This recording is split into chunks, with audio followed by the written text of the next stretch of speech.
조직 관리. 과연 우리는 조직이 어느 정도의 관리를 통해서 그 리더를 통해서 그 조직, 팀이 움직여 나가는 것에 대해서 공부해 왔습니다.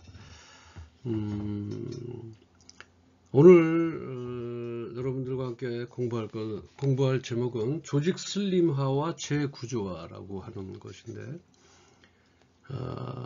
어떤 조직의 편성이 잘못 짜져 있거나 또는 조직을 형성하고서 뭔가 좀 깎아내고 슬림화할 필요가 있을 때 그 어떤 방법으로 어떻게 슬림화를 하고 재구조화를 해야 되는지 함께 공부해 보도록 하겠습니다. 여러분들 그 화면을 보시면 조직 슬림화와 재구조화에 대해서 나와 있습니다. 조직의 슬림화는 효율성 증대를 위해서 하고요. 그 다음에 또 재구조화는 의사결정 속도를 향상하기 위해서, 또 응답성을 강화하기 위해서, 또 구조 개선을 위해서, 이렇게 네 가지에 의해서 조직 슬림화와 재구조화는 이루어진다. 현대 기업이 직면한 중요한 과제입니다. 어떤 것은요? 조직 슬림화와 재구조화.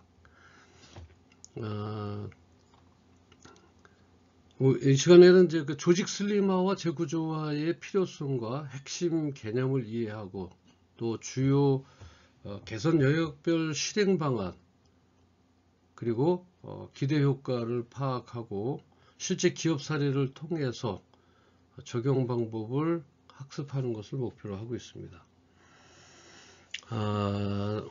여러분 아까 첫 번에 봤던 그 효율성 증대, 이 효율성 증대는 조직 슬림화의 핵심 요소입니다.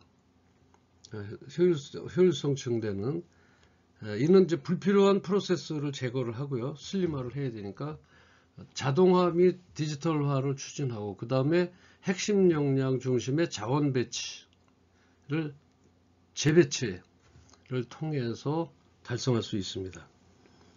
예를 들어서 제조업체 A사라는 A사라고 하는 회사에 생산 라인 자동화 시스템을 도입해서 RPA를 적용하고, 또 비핵심 사업부 매각 등을 통해서 생산성을 30% 향상시킨다. 또 행정 업무 처리 시간을 약 50% 단축시켰고, 또 R&D 연구개발 투자를 약 30% 증가한 예가 있습니다. 그래서 효율성 증대는 어떤 그 조직 슬림화에서 나오는 회사의 어떤 이익 잉여 가치를 주는 것이다, 이렇게 생각하면 될 것 같고요. 두 번째로는 이제 의사결정 속도 향상. 이 두 번째 보시면요, 의사 속도 향상인데, 의사결정 라인을 밑에 여러분들 보시면 될 것 같고요. 의사결정 라인을 단축하고, 그 다음에 권한 위임을 통해 빠르고 유연한 의사결정을 가능하게 합니다. 민첩성을 높이는 데는 중요한 역할을 합니다. 그래서 이를 위해서 의사결정 단계를 축소, 또 권한위임을 확대하고 실시간 데이터 기반 의사결정 체계를 구축하는 것이 필요합니다. 예를 들어서 IT 기업 업체의 B사의 사례에서는 조직계층, 이게 구조화되어 있는 조직계층의 그 축소와, 그 다음에 프로젝트 리더를 권한을 강화를 시키고, 실시간 경영 대시보드 구축 등을 통해서 의사결정 소요 시간을 60% 단축을 했다라는 거죠. 조직의 어떤 슬림화를 통해서. 그다음에 시장에 대한 대응 시간을 약 50% 단축한 사례를 들 수가 있습니다. 그 다음에 이제 우리가 보시다시피 여기 세 번째 응답성 강화. 이 응답성 강화라는 거는 변화에 빠르게 대응하고 또 시장 변화에 민첩하게 적응할 수 있는 조직 구조를 만든다. 그러니까 그 조직이 빠르게 같이 이렇게 시장하고 대응할 수 있게끔. 그래서 응답성 강화는 고객 중심의 그 조직으로 전환을 위해서 필수적이다. 그리고 이제 고객 접점 부서 어떤 권한 강화를 통해서 크로스 펑셔널 팀 운영이나 애자일 방법론 도입 등을 통해서 실현할 수 있습니다. 요 이제 전문성에 대한 용어는 그 회사 자체 내에서 자기네들의 조직 슬림화를 위해서 져놓은 그런 어떤 사전적 의미를 얘기합니다. 펑셔널이라고 그러면 펑셔널 팀을 운영한다라고 하는 것은 기능적인 그런 팀을 운영한다라고 이렇게 생각하시면 될 것 같습니다. 그래서 응답성 강화를 통해서 이루어진 것을 통해서 금융 서비스 기업인 C라는 회사는 이러한 전략을 통해서 고객 문의들이 들어온 해결 시간을 약 70% 단축시켰습니다. 그 다음에 신규 서비스 출시 기간을 약 40% 단축했고요. 그 다음에 고객의 요구사항에 대한 반응 시간, 그러니까 반영 시간 속도를 약 60% 향상을 시켰다라고 하는 보고로 있습니다. 마지막으로 이제 구조 개선. 구조 개선은 그 어떤 조직의 유연성과 그다음에 효율성을 높이는데 또 중요한 역할을 하죠. 우리가 수평적 조직 구조의 전환 그리고 매트릭스 조직 또는 네트워크 조직 도입, 유연한 근무 환경 조성 등이 이에 이제 해당하는 거죠. 여기 구조 개선에 대해서 기존 조직 구조를 분석하고 업무 특성상 목표에 대한 것들에 대한 구조로 전환을 해서 매트릭스 조직 또는 네트워크 조직 도입을 해서 유연한 근무 환경 조성 등이 이에 해당합니다. 글로벌 컨설팅 기업인 D사라고 하는 회사가 있는데 이 D사는 직급 체계를 간소화를 했어요. 지금도 우리 회사에서는 주임, 대리, 과장 대리, 과장 대우, 차장, 부장 이런 직급이 층층 시하였었는데 어떤 그 조직 구조를 아주 간소화해서 그 유연 근무제 전면 시행을 통해서 의사소통 속도를 약 40% 향상시켰고요. 프로젝트 성공률을 25% 증가도 시켰고 직원 만족도를 약 45% 이상 상승을 시켰다라고 합니다. 그래서 조직 슬림화와 재구조화는 단순한 어떤 비용 절감이 아닌 조직의 민첩성이 좀 더 조직이 가볍다 보니까 조직의 민첩성과 경쟁력 강화를 위한 전략적 접근이어야 한다. 이렇게 말할 수가 있고요. 그 다음에 성공적인 변화를 위해서는 리더십의 강력한 의지와 그리고 구성원들의 적극적인 참여가 필수적이겠죠. 그죠? 그 다음에 지속적인 그 모니터링. 한 번에서 끝나는 것이 아니라 그 슬림화된 조직의 지속적인 모니터링과 피드백을 통한 개선이 아주 중요합니다. 또한 각 기업의 특성과 환경에 맞는 맞춤형 접근이 필요합니다. 또 슬림화가 A라는 회사에 맞다고 해서 B라는 회사에 똑같이 적응할 수가 없다는 얘기죠. 왜냐하면 조직의 구조라든가 조직의 특성이 있기 때문에 거기에 참고는 할 수 있겠지만 똑같은 그런 것은 아니다. 그래서 똑같이 대응할 수 없다. 이러한 어떤 상세한 내용과 실제 기업 사례를 통해서 우리 학습자들은 조직 슬림화와 재구조화의 이론적 개념이 실제 비즈니스 환경에서 어떻게 적용되는지 여러분들이 깊이 이해할 수 있을 것으로 보입니다. 그래서 어떤 이런 조직 슬림화와 재구조화를 통해서 자신의 조직에 적용할 수 있는 실질적 아이디어를 얻고 효과적인 조직 변화를 추진할 수 있는 인사이트를 얻을 수 있다라고 얘기하는 것입니다. 자, 조직의 슬림화와 재구조화. 이제 이것을 통해서 조직 생산성 향상 전략은 어떤 것이 있는지, 또 조직의 생산성 향상 전략에 대해서 공부를 해보겠습니다. 이거 일단 지우고요.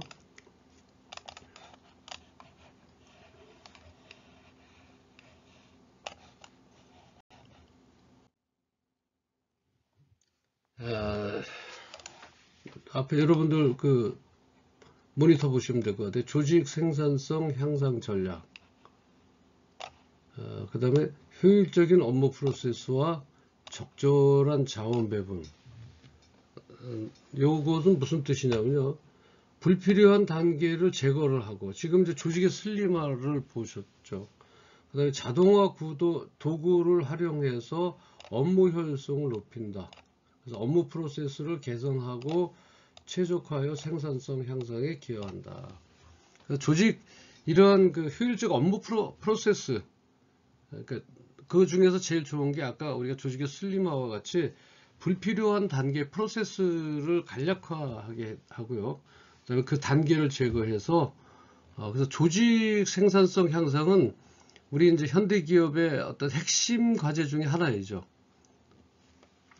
그래서 효율적인 업무 프로세스와 적절한 자원 배분의 중요성을 인식을 하고 실제 사례를 통해서 우리가 적용 방법을 학습하는 것을 우리가 맞아 보도록 하겠습니다.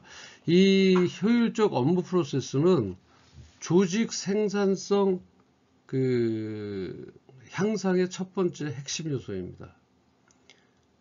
업무 프로세스 분석 및 최적화, 업무 프로세스의 어떤 그걸 최적화하고 그리고 협업 도구 및 커뮤니케이션 채널 개선을 통해 달성할 수가 있다라고 하는 이론적 근거를 바탕으로 나갑니다. 예를 들어서요. 이제 우리가 예를 들어서 물류기업의 물류기사는 배송 프로세스 개선을 통해서 큰 성과를 거두었습니다.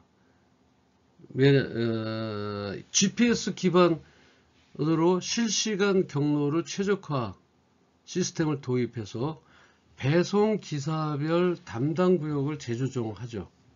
또한 QR코드를 사용해서 배송 할인 절차라든지 절차 간소화 등의 방안을 통해서 배송 시간을 20% 단축하였고 연료비를 15% 정도 절감했다라고 합니다. 그래서 이러한 효율적인 업무 프로세스를 얼마만큼 줄어들게 하고 그 프로세스를 조금 개선을 했을 때 최적화된 생산성 향상에 기여를 할 수 있다. 그래서 이제 IT 서비스 기업에서는 협업 체제 개선을 통해서 생산성을 크게 향상시켰습니다. 그 다음에 전사적 협업 도구를 도입해서 주간 크로스 펑셔널 미팅 등을 제도화를 했고요. 실시간 프로젝트 대시보드 구축 등을 통해서 프로젝트 완료 시간을 약 30% 단축을 하고 팀 간의 협업 만족도를 약 40% 정도 올렸다라고 하는 그러한 IT 서비스 기업의 경우도 있습니다.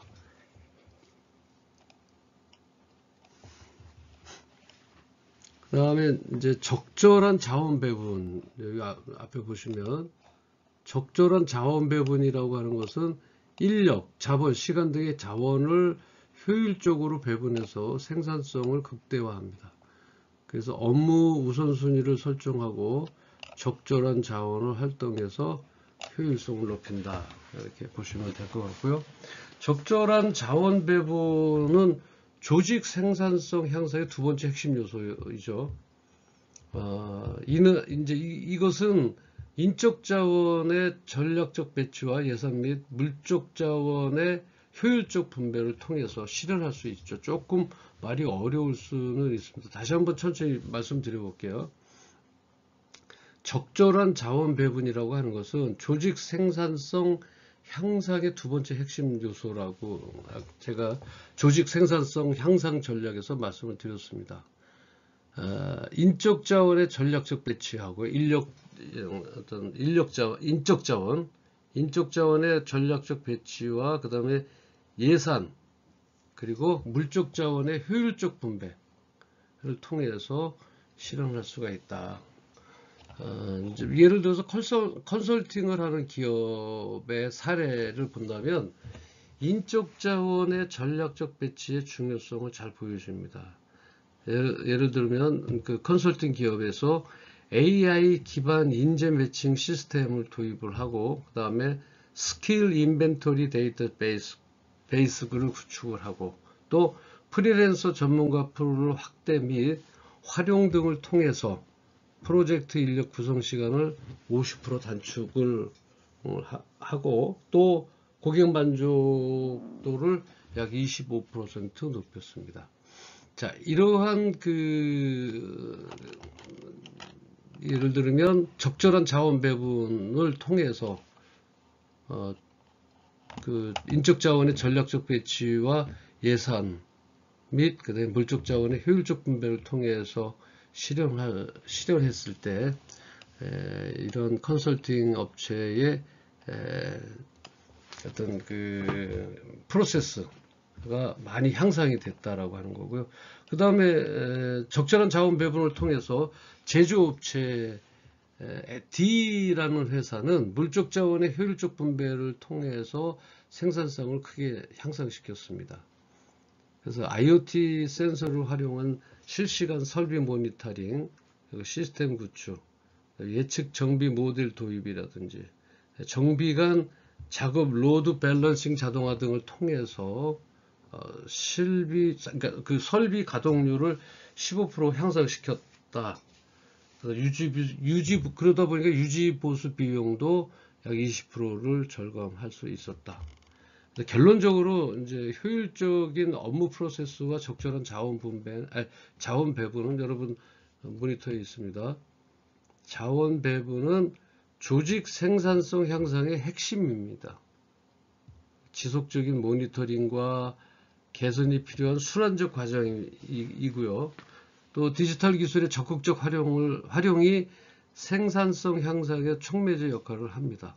또한 조직 문화와 구성원의 참여가 성공적인 전략 실행의 기반이 됩니다. 이러한 실제 기업의 사례를 통해서 학습자들은 조직 생산성 향상을 위해서 전략이 실제 비즈니스 환경에서 어떻게 적용되고 있는지 구체적으로 이해할 수가 있습니다. 이를 통해서 자신의 조직에 적용할 수 있는 실질적 방법과 그 효과에 대한 인식을 높일 수 있을 것입니다. 그래서 우리는 조직 생산성 향상 전략을 통해서 실제적인 효율적인 업무 프로세스와 적절한 자원 배분을 리더가 실행해 나갈 수 있다라고 하는 것입니다.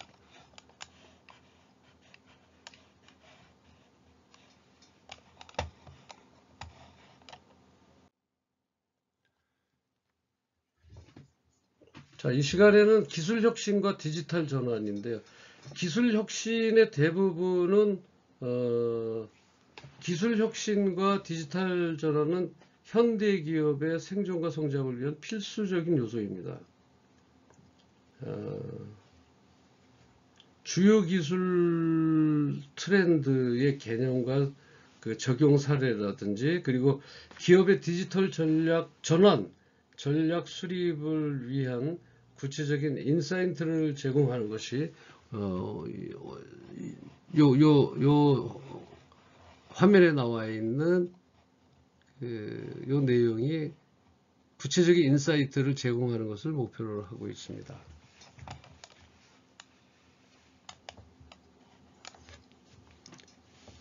디지털 트랜스포메이션은 단순히 첫 번째 보시죠. 여기 디지털 트랜스포메이션. 요거는 이제 기업은 디지털 기술을 활용하고 그 업무 프로세스나 비즈니스 모델 및 조직 구조를 혁신해야 한다는 것이죠. 그래서 디지털로 트랜스포메이션 하는 것이죠. 두 번째로 이제 데이터 분석인데, 데이터 분석 들어가기 전에 디지털 트랜스포메이션은 단순히 새로운 기술을 도입하는 것이 아니라 그 수준을 넘어서 기업의 비즈니스 모델 운영 프로세스, 고객 경험을 근본적으로 변화시키는 그런 과정을 얘기합니다. 그래서 비즈니스 모델 혁신을 하고 고객 경험을 개선해서 운영 효율성 향상, 그리고 조직 문화 변화라는 그 네 가지 주요 그 요소로 되어 있는 것입니다. 예를 들어서 우리가 나이키의 사례를 한번 보면요, 나이키 같은 경우는 이제 디지털 트랜스포메이션의 성공적인 실행을 잘 보여준 회사가 이제 나이키인데, 나이키는 전통적인 신발 제조업체에서 뭘로 바뀌냐면 디지털 기반의 라이프 스타일 그 브랜드로 전환을 했습니다. 그래서 또 여기다가 그 나이키를 저는 매장에서 어떤 프랜차이즈로 해서 직영을 하지 않았었는데 직접 판매를 강화하게 됐고요. 그 다음에 개인화 서비스를 별도로 제공해서 디지털 제조 기술을 도입을 하고 데이터 기반의 의사결정 등의 전략을 통해서 온라인 매출이 약 70%가 증가하게 됩니다. 그래서 고객의 충성도가 30%가 증가하고요. 신제품 출시 주기가 30%가 단축이 됐습니다. 그런 성과를 거둔 게 이제 디지털 트랜스포메이션에 대한 디지털 기술을 활용을 했고, 이런 그 나이키의 사례를 통해서 우리가 디지털 트랜스포메이션의 성공적인 실행이 얼마나 중요한 것인가를 우리가 알 수가 있고요. 그 다음에 이제 그 두 번째 데이터 분석, 빅데이터 분석을 통해서 새로운 가치를 창출을 하고 의사결정을 최적화하면서 고객 경험을 향상시킬 수 있다. 자, 데이터 분석은 디지털 전환의 핵심 요소 중 이것도 하나입니다. 대량의 데이터에서, 그래서 우리가 이제 빅데이터 하는 것이 어떤 대량의 데이터에서 의미 있는 패턴과 또 인사이트를 추출해서 의사결정에 활용하는 그런 과정이죠. 그래서 빅데이터 처리라든가 또 데이터를 시각화하고 예측 분석 등의 기술이 활용되면서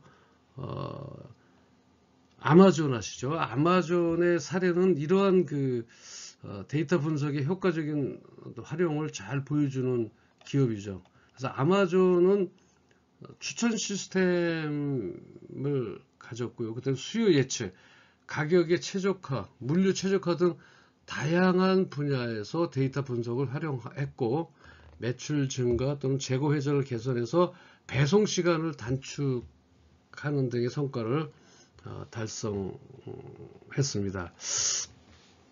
그 다음에 이제 세 번째, 여기 우리 화면을 보시면요, 세 번째로 인공지능. 우리가 4차 산업의 그 대표적인 기술로는 이제 인공지능, 자동화라든지 예측 분석, 개인화 등 다양한 분야의 인공지능 기술을 도입을 해서 효율성과 경쟁력을 높인다라고 하는 것입니다. 그래서 이 인공지능은 인간의 학습이라든지 추론, 인간이 이제 학습을 했던 것들하고 그다음에 추론, 어떻게 예측할 것인가, 지각 능력을 모방해서 복잡한 문제를 해결하는 기술로서 머신러닝이라고 하는, 여러분들 딥러닝, 자연어 처리, 컴퓨터 비전 등 다양한 분야로 구성이 됩니다. 머신러닝과 딥러닝에 대해서는 조금 설명을 해야 되는데, 이 우리가 조직 관련하고는 조금 관련이 조금 약간 거리감이 있어서 이건 기술적 분야라서 여러분들 AI다, 인공지능이다 이렇게 하면 머신러닝과 딥러닝에 대한 이런 그 기술이 들어간다라고 하는 것만 가볍게 알고 계시면 될 것 같고요. 머신러닝과 딥러닝은 조금 기술적 깊이가 좀 있어서 아마 다른 과목이나 이제 여러분들이 3학년으로 올라가거나 또는 할 때 그 어떤 전공으로 그 기술 내역을 인지하시길 바랍니다. 그래서 우리가 이제 넷플릭스 같은 사례를 보면 넷플릭스는 AI 기술의 효과적인 활용을 잘 보여줍니다. 넷플릭스는. 이 넷플릭스는 컨텐츠 추천 알고리즘이 별도로 있고요. 그 다음에 자동 썸네일 생성을 하고 자동으로 썸네일을 생성을 합니다. 그 어떤 것을 주면은. 그 다음에 이제 컨텐츠 품질을 예측을 하고 그 스트리밍 품질 최적화 동시에 AI를 활용을 해서 시청률을 향상시키고 또 비용 절감이나 컨텐츠 제작 그 성공률을 증가시키고 있는 그런 성과를 보이고 있는 것이 이제 넷플릭스인데, 물론 뭐 넷플릭스만 인공지능을 써서 이런 효과를 높인 건 아니지만 그래도 인공지능을 통한 넷플릭스의 발빠른 움직임으로 인해서 콘텐츠 추천의 알고리즘을 개발을 해서 띄워놨고요. 그다음에 썸네일을 자동으로 이제 생성하게 되는 거죠. 그러니까 고객들이 봤을 때 썸네일에 혹할 수가 있죠. 그죠? 뭐든지 거기에 중요한 포인트로 나서는 것들이 이제 썸네일에 대한 디자인들인데, 이런 그 자동 썸네일을 생성을 하고 그 다음에 이제 거기에 맞는 컨텐츠 품질을 예측을 해서 어떤 방송에 맞는 스트리밍 품질 최적화 등에서 AI를 잘 활용을 했다. 그래서 시청률을 향상시켰고 비용까지 절감을 했죠. 자동 생성되는 썸네일 같은 경우는 썸네일은 보통 디자인들이 그 내용을 보고서 아주 중요한 부분, 흥미로운 부분을 표시하는 거기 때문에 그것이 자동으로 생성된다. 그러니까 그 어떤 그 제품에 대한 어떤 그 비용 절감이 이루어질 수 있다. 그래서 콘텐츠 제작 성공률을 증가시켜서 많은 성과를 거두었습니다. 그 다음에 여러분들 네 번째 한번 보세요. 네 번째는 클라우드 컴퓨팅이라고 하는데, 이 클라우드 컴퓨팅은 인터넷을 통해서 컴퓨팅 리소스를 필요에 따라 제공하는 서비스예요. 그래서 IaaS, PaaS, 여기도 한번 적어볼게요. IA, 그 다음에 AS, 이렇게, 그 다음에 이제 PaaS, SaaS 등 다양한 모델이 있습니다. 그래서 그 에어비앤비죠. 에어비앤비의 사례는 이 클라우드 컴퓨팅의 효과적인 활용을 잘 보여줍니다. 에어비앤비는 AWS 클라우드 인프라를 활용을 했고요. 급격한 성장에 따른 IT 인프라 확정과 또 글로벌 서비스 제공을 성공적으로 수행했습니다. 뭐를 통해서요? 클라우드 컴퓨팅을 통해서 했습니다. 그래서 이를 통해서 안정적인 서비스를 제공을 했고 개발 생산성 향상, 또 글로벌 시장에 진출할 수가 있었습니다. 왜냐하면 이러한 클라우드 컴퓨팅 자체는 우리가 얼마나 고객 확보를 통해서 고객이 에어비앤비를 터치를 하고 방문을 했었을 때 집중적인 방문 수를 클라우드 컴퓨팅을 통해서 서버를 증축하게 된 거죠. 클라우딩에다가. 그래서 이렇게 개발 생산성 향상을 통해서 글로벌 시장에 진출하는 그런 가속화를 일으켜 에어비앤비의 성과에 도달하게 되었던 것이죠. 자, 결론적으로 디지털 트랜스포메이션은 단순한 기술 도입을 넘어서서 어떤 비즈니스 모델과 조직문의 전면적 변화를 의미합니다. 데이터를 분석하고 그다음에 인공지능, 클라우드 컴퓨팅 등의 기술은 상호 다 연계가 되어 있어서 그 시너지를 창출하는데 아주 매우 큰 그 효과를 거두고 있습니다. 그래서 이를 통합적으로 활용하는 전략이 중요합니다. 인공지능만 쓸 수가 없는 거고요.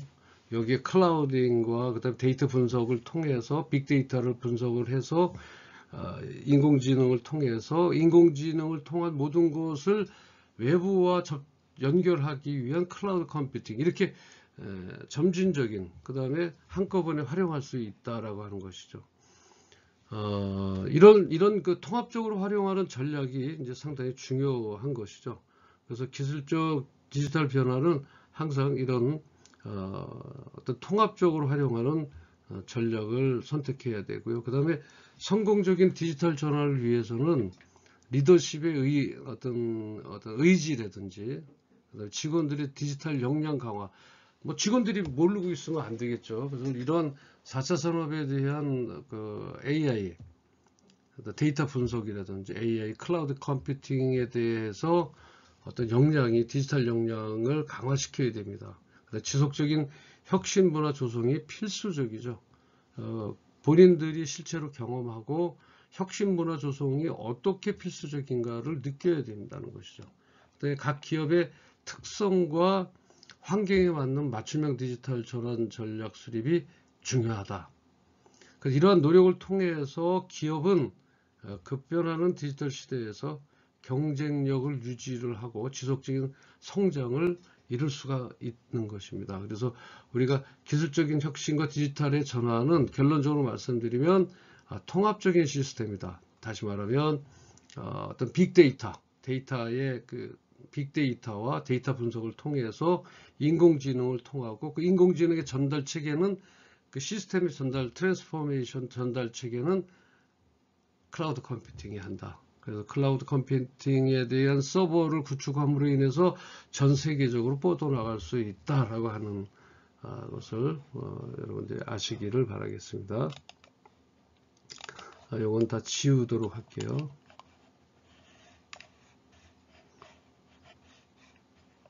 자, 다음에는 이러한 것들을 어떻게 해결해야 되는 고객 중심에 대한 조직 설계, 이제 고객 중심을 통한 조직 설계는 어떻게 해야 되는지 한번 알아보도록 하겠습니다.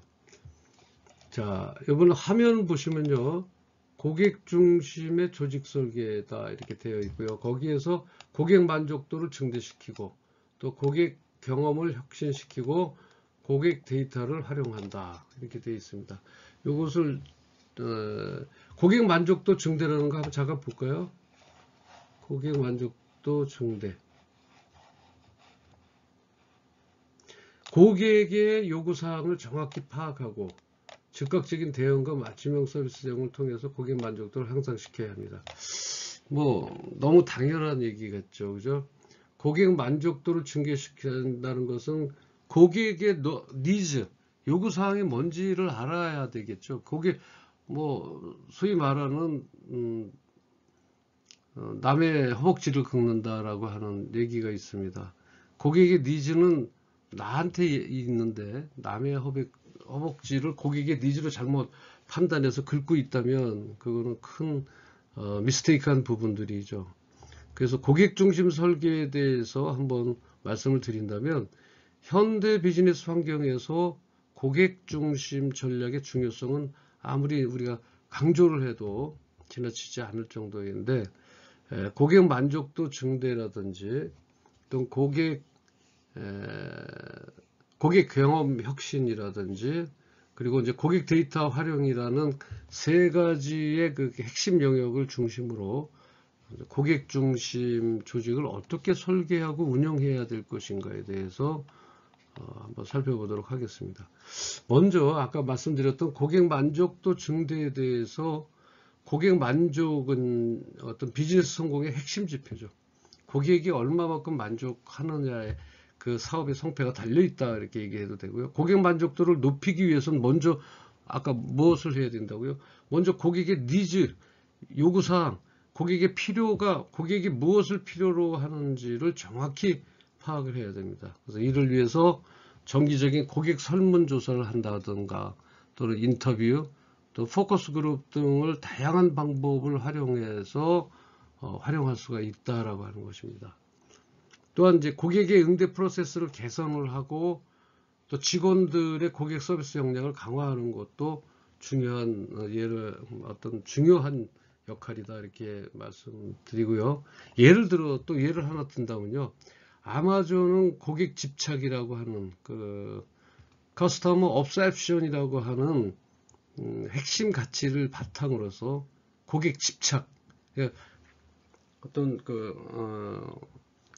좋아하는 사람들에 대한 집착이 과연 그 집착이 아니라 고객에 대한 집착, 커스터머 업세션이라고 하는 그 핵심 가치를 바탕으로 고객 만족을 최우선으로 여기는 문화를 이게 이제 그 아마존에서는 만들었습니다. 그래서 아마존의 모든 회의에서는 항상 빈 의자를 하나 두는데, 이는 이제 고객을 상징한다라고 해서 빈 의자에는 누가 앉아 있느냐, 고객이 앉아 있다라고 하는 것을 가상을 합니다.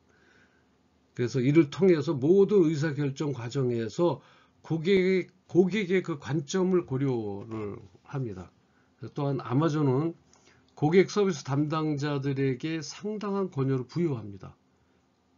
우리 국내에서는 그렇지 않죠, 그죠? 무조건 복종해야 되고 무조건 친절해야 된다. 그래서 그 사람들의 근무 영향 평가나 환경에 대해서 크게 회사에서 해주는 것이 없는데 비해서 이 아마존에서는 고객 서비스 담당자들에게 상당한 권한을 부여해서 고객의 문제를 신속하게 해결할 수 있도록 합니다. 예를 들면 고객이 이러이러한 공정을 없앴으면 좋겠습니다. 또는 이러한 제품을 쓰는데 이건 불편합니다. 라고 했을 때 우리나라 같은 우리나라가 전부 그렇다는 건 아니지만 대부분의 그 고객 서비스 담당자들은 전달하는 매개체 역할만 하는 것이지 그 사람들에게 상당한 권한을 부여하고 있지는 않죠. 그래서 그 품질 관리, 퀄리티 컨트롤, 그 품질 평가하는 그 품질 검사를 하는 부서와 함께 거기서 직접적으로 그 권한을 행사할 수 있는 곳. 이게 이제 그 아마존에 대한 아까 말씀드렸던 고객 집착, 커스터머 업셉션이라고 하는 그런 핵심 가치를 바탕으로 그래서 고객 만족도 증대에 많은 힘을 쓰고 있다. 그래서 아주 굳건한 어떤 성공 가도로 가고 있는 게 아마존이 아닌가 이렇게 생각을 합니다. 다음으로 이제 고객 경험 혁신에 대해서 한번 볼게요. 고객 경험 혁신, 여러분들 그 모니터 보시면요. 고객 경험 혁신, 모든 접점에서 고객에게 긍정적인 경험을 제공하고 편리하고 효율적인 서비스를 통해서 고객 충성도를 높여야 한다. 이 말은 무슨 말인가요? 고객 경험 혁신에 대해 한번 우리가 다뤄보겠습니다. 고객 경험 혁신은 단순히 제품이나 서비스의 품질을 넘습니다. 넘어서 경험 혁신이라는 거죠. 고객이 브랜드와 상호작용하는 모든 접점에서의 경험을 의미한다는 거죠.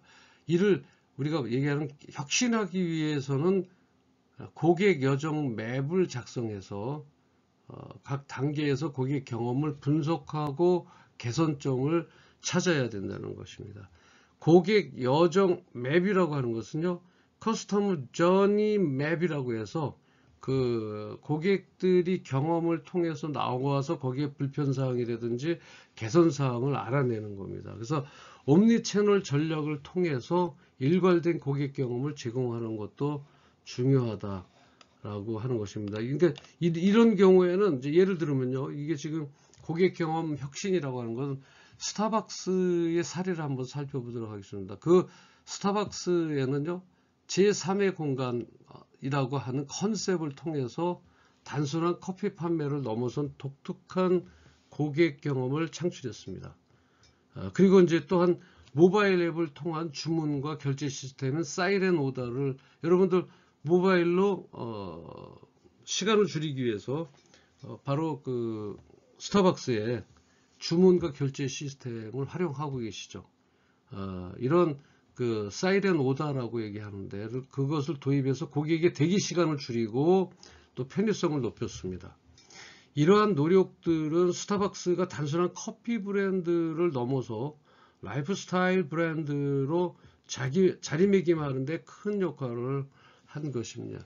이것도 4차 산업의 이제 IoT 산업과 맞물려서 들어가는 것인데, 이러한 기술을 통해서 제3의 공간 컨셉을 이루어내고, 단순히 커피말을 판매하는 그 판매를 넘어선 독특한 고객 경험을 창출했다라고 해서 고객 경험 혁신에 대해서는 우리가 많은 그런 그 경험과 혁신해야 될 조직 설계에 꼭 넣어야 될 것이 고객 경험 혁신이다, 이렇게 얘기하고요.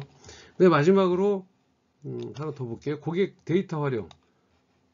이게 무슨 얘기인가요? 고객 데이터를 분석을 하고 고객의 니즈, 필요성, 그러니까 행동 패턴을 파악을 하고, 이를 기반으로 제품이나 서비스 마케팅 전략을 개선합니다. 이렇게 되어 있어요.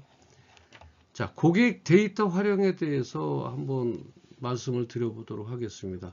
빅데이터와 인공지능 기술의 그 발전을 통해서 고객 그 데이터를 수집하고 분석하는 것이 그 어느 때보다 중요해졌습니다. 여러분들 이제 어떠한 것도 인공지능이나 빅데이터를 활용하지 않으면요, 뒤처져 갈 수밖에 없습니다. 고객 데이터를 효과적으로 활용하면 개인화된 서비스 제공이라든지 제품 개선, 마케팅 최적화 등 다양한 영역에서 큰 성과를 얻을 수가 있습니다. 우리가 이제 여러분들 아까도 제가 넷플릭스에 대해서 예를 들었습니다만, 넷플릭스의 사례를 보면요, 그들은 그 방대한 고객 시청 데이터를 분석을 해서 개인화된 콘텐츠 추천 시스템을 구축을 했습니다. 어떤 사람이 어떤 개인 성향으로 그 내용을 보는지 데이터를 분석을 한 거죠. 이 시스템은요, 단순히 장르나 배우 선호도뿐만이 아니라 시청 시간대, 그다음에 디바이스, 또 시청 중단 지점, 그러니까 시청을 하다가 어느 시점에서 중단을 했는지, 그러니까 지금까지 본 그 넷플릭스의 그 드라마나 영화를 지금까지 지루했다, 또는 여기에서 시청 중단을 했다라고 하는 지점은 분명히 문제가 있다라고 생각을 하게 된 거죠. 그리고 고객들이 이제 사용자들이 어느 시간대 퇴근하는 것인지, 새벽 시간인지, 아니면 주말이나 휴일을 이용하는 것인지, 이런 다양한 요소를 종합하고 고려해서 이러한 데이터가 이제 새로운 오리지널 컨텐츠를 제작 결정하는 데 도움이 됩니다. 아까 제가 말씀드렸듯이 썸네일 같은 것도 자동으로 생성이 된다 그랬어요. 자, 그렇다면은 그러한 시간적인 요소나 경비가 절감이 되는 가운데에서 그 시청 어떤 그 데이터, 오리지널 컨텐츠 제작에 어떤 결정도 하게 되는 것이죠. 예를 들어서 여러분 그 하우스 오브 카드라고 하는 인기 시리즈 넷플릭스 데이터 분석을 바탕으로 이게 제작되었던 것이죠. 하우스 오브 카드의 그 드라마가 인기를 얻지 않을 수가 없다라고 하는 얘기죠. 그래서 이러한 세 가지 영역을 효과적으로 통합해서 고객 중심 조직을 설계하기 위해서는 몇 가지 핵심 요소가 필요합니다.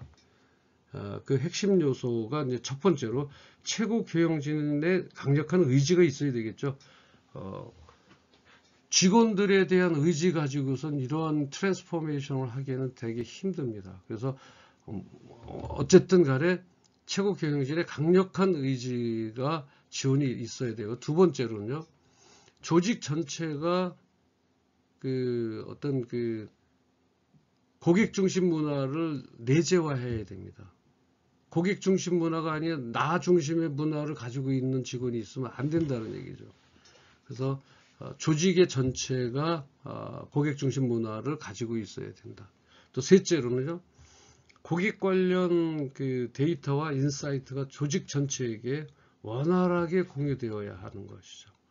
그래서 너무 한쪽으로 치우치지 않게 관련 데이터와 인사이트에 대한 그것을 조직에게 골고루 그 역량을 가지고 있어야 된다. 넷째로는요, 지속적인 학습과 개선을 위해서 그런 체계가 마련돼야 된다. 그래서 학습을 통한 또 어떤 지속적인 어떤 나아가는 것들, 그리고 개선, 그 지속적인 개선을 위한 체계가 마련돼야 된다라고 하는 것입니다. 결론적으로 이제 이 결론 고객 중심 조직 설계가 얼마나 중요하고 또 어떤 결론적으로 말씀을 드리면 고객 중심 조직 설계는 단순히 어떤 고객 서비스 부서의 역할이 아니라 전사적인 노력이 필요한 과제라고 하는 겁니다. 왜냐하면 최고 경영자 자체가 의지가 마인드가 있어야 된다라고 하는 것이죠. 고객 만족도 증대라든지 또는 고객 경험 혁신이라든지 아까 고객 데이터 활용이라는 이 세 가지 핵심 영역을 중심으로 지속적인 개선과 혁신을 추구한다면 진정한 의미의 고객 중심 조직을 구축할 수 있을 것입니다. 이는 단기적인 매출 증대뿐만 아니라 장기적인 기업의 어떤 지속 가능한 가능성과 어떤 경쟁력 확보에도 크게 기여를 하게 될 것입니다. 자, 이제 이상으로 고객 중심 조직 설계에 대해서 마무리를 합니다. 고객 만족도의 증대와 고객 경험의 혁신, 고객 데이터의 활용을 통해서 어떤 조직의 어떤 그 강화를 이룰 수 있다. 그래서 회사에 큰 어떤 그 메릿을 주고요. 회사에 대한 경험 혁신과 그 데이터 세 가지의 핵심 영역을 중심으로 해서 회사의 매출 증대뿐만 아니라 장기적인 기업의 지속 가능과 경쟁력 확보에도 크게 기여를 한다. 이게 제일 오늘의 중요한 포인트다. 이렇게 생각을 하시면 될 것 같고요. 그리고 이제 핵심 인재 및 미래 일, 이런 것들을 지속하기 위해서는 어때요? 물론 경영자는 경영자이지만 그 밑에 있는 모든 우리 조직들이나 어떤 그 서비스 부서의 어떤 역할을 어떻게 해야 되는지, 그 만족도 증대나 뭐 이런 여러 가지 것들을 하기 위해서는 핵심 인재와 미래 인력이 확보되어야 된다. 그래서 이것을 지우고, 그렇다면 핵심 인재 및 미래 인력 확보는 어떻게 해야 될 것인지 한번 함께 공부하도록 하겠습니다.